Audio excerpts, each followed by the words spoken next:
In this segment of the Word tutorial, I will demonstrate how to protect a document with a password and how to encrypt it with a password. We have here this existing document, and then we go here under File, and then we go under Info. From here we have this option, Protect Document.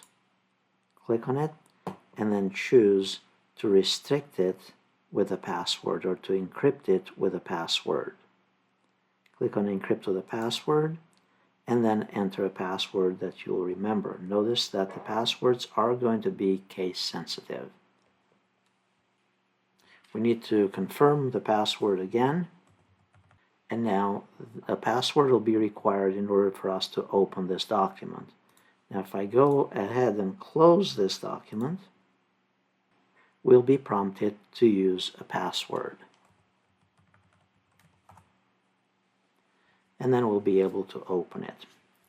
Now to remove the password, in case you needed to do that, you click here on File again, and then you go under Info, and then under Protect Document, we need to click on Encrypt with the password. Just click on it again, and then we erase whatever the password is that we had from earlier.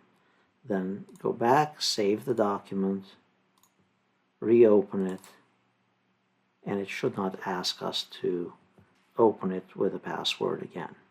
So that's how you set a password on a document and how you remove it.